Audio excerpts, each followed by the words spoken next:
but I'm just trying to use what I can. Nice haircut, man. Thank you, bro. I'm calling it the Quarantine Cheese Corp, bro. What you think? I got the I got the team throw. Yeah, dude. Low maintenance is what I'm after. Hey, you got to be fast for the zombies, dude. You got to keep the pace up. Damn, damn, damn. Yeah, and what's happening I there? seen Yeah, go for it. Sorry, bro. down today. The weather was super beautiful. Looked like a perfect beach day. And, I could tell a lot of cars driving around, if I must be honest. Yeah, I think people are starting to crack at the seams a little bit. There's a few more cars on the road, a couple more joggers taking a few chances, but what can we do, buddy? We just got to stay inside and stay safe, I guess. Focus on staying mentally clear, man. That's it. That's it. Buddy, what I just wanted to catch up with you. I know you went live on the EFC webpage the other day. Just wanted to catch up, man, and see what's been happening in the troublemakers world. Where we saw you win a title which was a crazy fight and a great win for you. But we haven't heard too much from you fight wise since then. So we just wanted to catch up and see what was going on. So, fight wise, I'd obviously love to get in there as soon as possible. Uh, I think the interesting question is who's my opponent. Mm. So there's some names being there's a lot of names being thrown on the table. Um, there's Chamfungu, there's Devon Cronier, there's Jake Hadley, there's the possibility of Isha Said coming back. So in my so what was happening with Cape Town coming up in April? Yeah. I expected I'd be fighting on that card. As far as I know, we were back and forth about the money, and we had said, okay, just give just give me Sylvester. I'm happy to fight Sylvester. I One day I got a notification and I clicked on the notification and I ended up in Rimbo's live. Mm. And he's like, why don't you just fight Sylvester? I'm thinking, I've been prepping for this fight. I thought this fight is happening, but what's happening? We go back, then I see the Trotsky versus Patak post getting released. I'm thinking to myself, where do I fit into this picture? And then so there was a huge miscommunication, and then I was sort of told we can give you a fight at featherweight, but we won't be able to have you defend on this card. Yeah. So that is heartbreaking because that that's what I want to do. I want to get in there and I want to defend. The last time I fought was August, Yeah. Jeez. so I was injured till about just after October, just to the end of October. So I started training fully again in November. I was essentially ready for the first part of the new year, and then unfortunately things didn't happen that way. Yeah, man, such a strange one because I know Timber was on you and him and Sylvester were getting quite fired up, saying that Sylvester's also sitting in limbo trying to get a fight. It was billed as number one contender between four guys, which Sylvester Chipfumbu and Devin Cronier won their fights. Um, tough. Both guys going to a decision. Yeah, Yeah, what are you gonna say? that's two number one contenders. The fights that ended in a judge's decision that where I was sort of looking at who's going to be hungry for the finish here. Mm. From what I saw, I was I saw a close armbar. No, actually, I almost got armbar, but I saw what I saw in that fight. I saw a lot more action. I saw a lot more levels being worked. I saw going for a finish. However, I do think Sylvester was the better fight because he had fought for a title before. I would have him with him. I think would have sold better. Sure. That would have sort of that side. Sorry, did we lost you there for the last like 5 seconds? It just broke up a little bit. You were saying, I think we were saying a better fight for you, or in terms of selling a fight, would have been yourself versus Sylvester in Cape Town. I think that would have been the biggest sell. Yeah, Sure.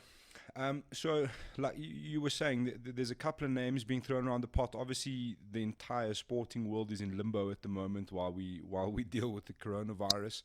uh, But who is the guy that you think makes the most sense out of all of the names that you mentioned for you personally for your career? I would have liked Luke coming off a fight like Zulu name on the African continent. So to me, in order to go to that next level as an athlete, I need to face someone that's got similar experience, similar credentials. Someone. So to me, when the idea of Inshad was put on the table, to me that was huge because that step forward for my career. Sure. So to me, that made the most sense. Okay. So I don't know what the is of happening. So we'll have to see how it plays out. yeah, I think Urshad is chasing a bit of a ghost. I think it's going to take the return of Damar to get Urshad out of bed, or perhaps I'm wrong, but I mean we would love to see him back in the mix there because I think that division is stacking up quite nicely. We did, however, see Devin Cronje on that Aries card, so I don't know what that means if he's staying there, if it was a once off, one and done, if he's still in the picture. But there's a couple of guys still hanging around. I don't know what Zulu Boy's thing is. I don't know if he's coming back or what his deal is, but there's definitely a lot of contenders on the rise there for you, and it's quite weird. And and this is what I wanted to get to. Looking at the landscape of the EFC at the moment, with the financial scenario, with the coronavirus, with all of the stuff that's going on, realistically, the EFC is home to two champions at the moment. It's yourself and Dricus du Plessis. The others are all either signed for different promotions, or we've got the light heavyweight interim title, which I think will become the undisputed title. But we're not seeing you active, so it's quite confusing from our standpoint. You're like, well, you've only got a couple of champions, and one of them hasn't been active since August. Like, so we're just trying to figure out what's going on there, man. Like, why aren't we seeing you there? So do you think that it's a money issue, or is there something else at play there? Um, I think that the just the way things have unfolded. I'm I'm not too. I haven't been fussy about money. I'm seeing this for what it is. I'm building. I'm building my career. I'm building my value up here so that I can someday move on and go to the next level and expand and then hopefully get to the to the so to me it's just about let's get everything signed. Let's make it happening. Obviously with Corona, um, everything has taken a backseat. Sure. So as soon as Corona is over, I would be ready to jump in there. Okay. Like I thought 3 weeks out for the April card, I thought I was going to be fighting until 3 weeks before April when I found out I've been training like a madman for what reason? Yeah, that is a strange one. Obviously for my own betterment, but to have that pulled away from you, it's frustrating.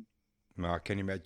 So I just want to recap what actually happened there. So as far as you're aware, you were supposed to be fighting Sylvester Chipfumbu in Cape Town in April. Obviously, the Cape Town was in limbo, but you were fighting on So that card. it was an ongoing discussion. and then we were on money. And from our side, we said, okay, we're happy with Sylvester. And then from the EFC side, they were saying, okay, we're happy to match with anyone.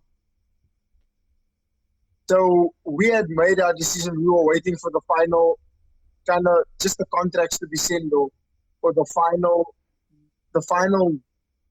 full stop to be put on who I'm actually fighting. It's crazy. And then it just didn't happen. Yeah, crazy, man.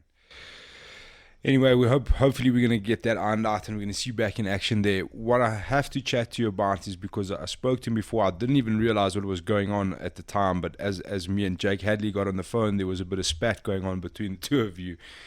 Obviously, realistically, I don't think Jake Hadley is really going to happen. I know he really wants to come back to fight in South Africa, and he kind of explained why. It's like, he loves it here. The guys from overseas, they always enjoy it when they come. They get looked after nicely. They have a good time. But in his eyes, the only person he would want to fight is yourself. And you guys have been having a bit of a back and forth online. So just tell us how you see a fight with yourself and Jake Hadley going down. Just some of how it started. So this dude literally pops into my DMs one day. So him and I go back and forth, and he's trying to sell his CV to me. He's like, I beat Zulu, and I'm coming for you, and I'm undefeated. And I'm like, you want a split decision and all of these things. I'm like, where did this guy come from? I'm busy getting ready for training, and this dude is just throwing himself at me, and I'm like, okay, I'll deal with you on another day. So he stepped up his efforts. I must say, it's quite becoming it's amusing, and I enjoy the back and forth banter. I do think that him and I would have a lot of fun selling that fight. But how I see a fight going is, since I came into this game, I was underestimated. Since the beginning of my career, I was underestimated as a boxer, as a kickboxer, and then even moving into MMA. You know what, guys don't seem to that I evolve whenever the challenge is bigger. I evolve to win. Can you hear me correctly? Because I'm hearing myself. Yeah, it's a little bit strange, but I can hear you all right, dude. Don't stress about it. It's like just got a bit of a Let me put my earphones in before. go for it. Probably This is we have to get this message across. yeah, you got to get it loud and clear, dude.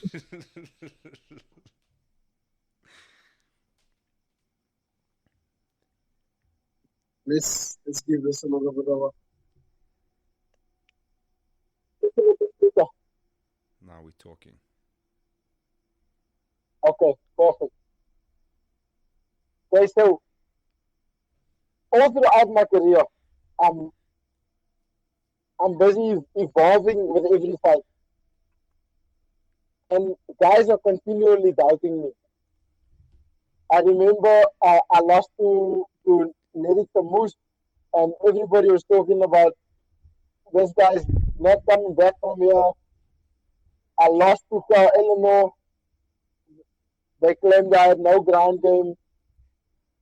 I came back, won with submission, and here again is someone calling me out on something. And I know the entire division is sitting back and thinking to themselves, you know what, I'm going to wrestle this guy, I'm going to do this.